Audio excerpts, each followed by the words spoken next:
मेहमान मत बनिए। आइए सुनते हैं इस कहानी को। प्रणाम माँ, मैं कल वहाँ आ रही हूँ। बच्चे भी जिद कर रहे थे कि नानी के यहाँ जाना है। मुझे भी आए साल भर हो गया है, नीलम ने माँ से कहा। माँ ने कहा, नीलम बेटी आ जाओ, हम सभी को अच्छा लगेगा और बच्चों से घर में चहल पहल बनी रहेगी। अरे माँ, भाभी से कहना मेरा कमरा अच्छे से व्यवस्थित करके रख दे, बेटी ने कहा। अरे नीलम, तुम यहाँ आ तो जाओ, सब हो जाएगा। फोन में ही सारी बातें करोगी क्या? समीर तुम्हें स्टेशन लेने आ जाएगा। ऐसा कहकर माँ ने फोन रख दिया। अरे श्वेता बहू, नीलम बेटी का फोन आया था, वो कल आ रही है, उसका कमरा व्यवस्थित कर देना। तुम तो उसका स्वभाव जानती हो, सास शारदा जी ने कहा।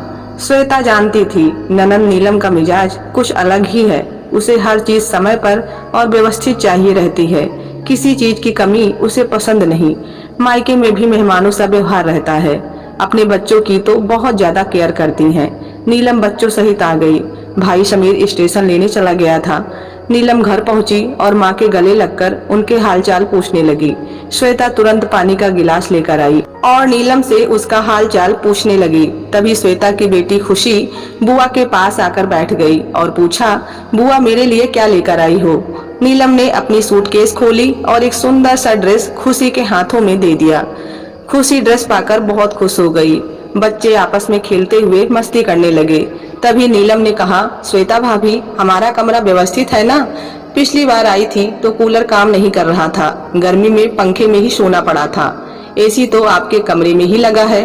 श्वेता ने हंसते हुए कहा, नीलम दीदी, इस बार आप हमारे कमरे में सो जाना, हम लोग दूसरे कमरे में सो जाएंगे, आपको कोई परेशानी ना होगी। शारदा जी सब सुन रही थी। उन्होंने तुरंत नीलम से कहा, अरे बिटिया, इस बार तुम्हारे समीर भैया ने नया कूलर ले लिया है, तुम आराम से रहना। अरे माँ, मैं तो भाभी से यूं ही मजाक कर रही थी, नीलम ने कहा। श्वेता जानती थी नीलम हर बात में उसे ताना मारती है, पर वो चुप रहती। श्वेता चाहती थी कि नीलम दीदी जितने दिन भी रहे उन्हें किसी बात की तकलीफ ना हो, क्योंकि अब पिताजी भी नहीं रहे, उन्हें पिता की कभी कमी महसूस ना हो। श्वेता हर तरह से खुश रखने की कोशिश करती। समीर बाजार जाकर काफी सारा घर का किराना और बच्चों के लिए चॉकलेट मिठाई ले आया। एक दिन दोपहर के वक्त सब खाना खा रहे थे और श्वेता गर्मा गर्म पूरी तल रही थी। तब शारदा जी ने कहा, बहू तुम सबके साथ खाना खाने बैठ जाओ, मैं पूरी तल देती हूँ। श्वेता कुछ बोलती इसके पहले नीलम ने कहा, माँ तुम क्यों पूरी तलोगी, भाभी को बनाने दो। अब तुम्हारी उम्र है क्या ये सब काम करने की? सारा दिन कुछ न कुछ तो करती रहती हो। श्वेता ने सास की तरफ देखते हुए कहा, माँ जी आप खाना खा ले, मैं बाद में खा लूंगी। नीलम आराम से मायके में दिन गुजार रही थी। समीर भी छुट्टी के दिन सपरिवार घुमाने और होटल ले जाता। एक दिन बातों ही बातों में नीलम ने श्वेता से पूछ ही लिया, भाभी आप मायके नहीं जा रही हो? जवाब देते हुए श्वेता ने कहा, मैं तो अभी जाने ही वाली थी, क्योंकि मेरे पिताजी की तबीयत ठीक नहीं चल रही है, पर आपका फोन आ गया सो मैंने जाना कैंसिल कर दिया। अब माँ जी कितना अकेले घर का काम करती, अब आपके जाने के बाद ही जाना होगा। अच्छा किया भाभी आपने जो मायके नहीं गई, ससुराल से तो मैं थकी हारी आती हूँ, फिर मायके में तो पूरा आराम चाहिए ना, वरना मैं नहीं आती, नीलम ने कहा। नीलम दीदी आपकी भी तो ननंद आती होंगी, तब उन्हें भी तो पूरा आराम मिलता होगा, क्यों? श्वेता ने पूछा। नहीं भाभी, मैं तो साफ साफ कह देती हूँ, मुझसे अकेले काम नहीं होगा, उन्हें मदद तो करवानी ही होगी। इतने लोगों का खाना मैं अकेले कैसे बना सकती हूँ? नीलम हाथ हिलाते हुए बोली। शारदा जी चुपचाप सब सुन रही थी। उन्होंने तुरंत नीलम से कहा, फिर यहाँ अपनी भाभी का हाथ क्यों नहीं बटाती, वो भी तो अकेली काम से थक जाती होंगी। अरे माँ, तुम तो अपनी बहू का पक्ष लेने लगी। ऐसा है तो मैं अभी चली जाती हूँ, भाभी पर बोझ नहीं बनती। नीलम ऐसा कहते हुए रोने लगी। श्वेता जानती थी यह तो उनकी हर बार की आदत है, थोड़ा भी कुछ कहो तो बुरा मानकर रोने लगती हैं। श्वेता ने बात संभालते हुए कहा, अरे दीदी, माँ जी का ये मतलब नहीं था, आप तो आराम से रहिए, मुझे तो आदत है काम करने की, आप तो हर साल आती हैं, मैंने कभी कोई शिकायत की है भला? एक दिन शारदा जी अपने कमरे में आराम कर रही थी। तभी नीलम ने अंदर आते ही पूछा, माँ भाभी नजर नहीं आ रही, कहीं बाहर गई है क्या? हाँ नीलम, बहू कह कर गई है, कुछ देर में आ रही हूँ, शायद कुछ काम से गई होगी, माँ ने बताया। नीलम ने कहा, माँ तुम्हारा गला कैसे खाली है, चैन नहीं पहनी? कहीं भाभी ने तो नहीं रख ली।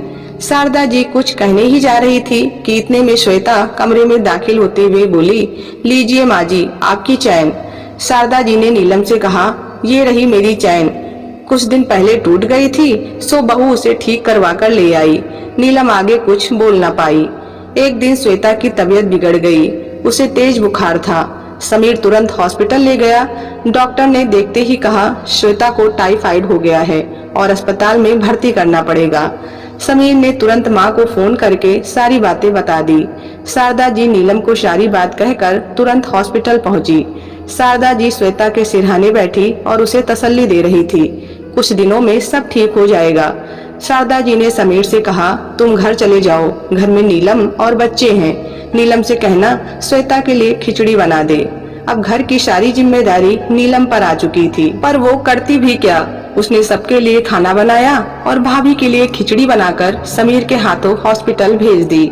शारदा जी ने श्वेता को खाना खिलाया और घर वापस आ गई। घर आकर देखा नीलम काम कर रही थी और बच्चे भी कमरे में चुपचाप खेल रहे थे। माँ के आते ही नीलम ने पूछा, भाभी की तबीयत कैसी है? शारदा जी ने कहा, श्वेता काफी कमजोर हो गई है, कुछ दिन हॉस्पिटल में रखना पड़ेगा। तुम तो अब यहीं हो, मुझे किसी बात की चिंता नहीं, तुम घर संभाल लेना।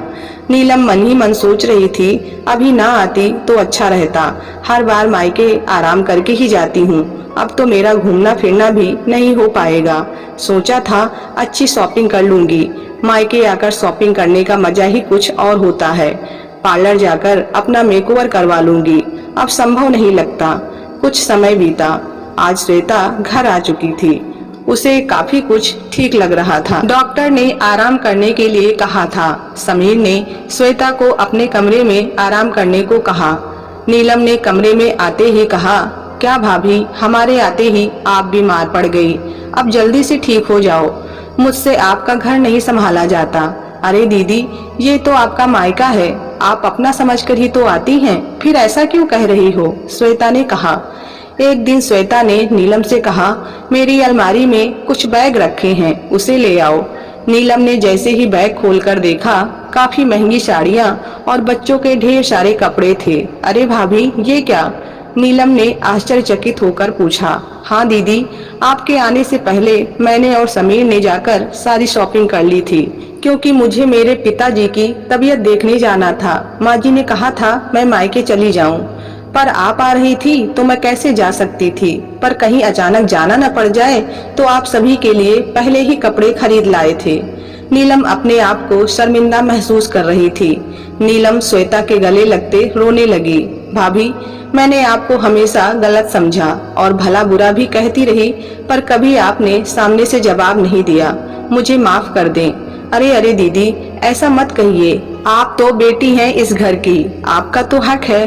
अब तो मेरी तबीयत भी ठीक है, अब हम सब घूमने फिरने चलेंगे और खूब शॉपिंग करेंगे। शारदा जी सब देख सुन रही थी कि श्वेता कितनी समझदार और सुलझी बहू है। ननन को हमेशा बहन की तरह ही मानती रही। समीर ने कभी उसे पिताजी की कमी महसूस न होने दी, उसकी हर चीज का बखूबी ध्यान देता रहा, पर नीलम ने भाभी को कभी वो महत्व नहीं दिया जिसकी वो हकदार थी।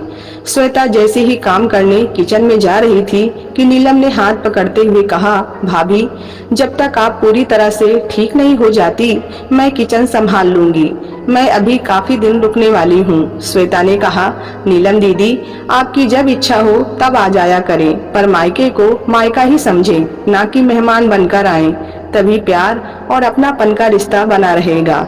मायके में माँ के बाद भाभी ही सब कुछ होती हैं, उनसे प्यार और अपनेपन का रिश्ता बनाकर रखें ताकि मायके में कभी बोझ न समझा जाए। उम्मीद है आप सबको कहानी पसंद आई।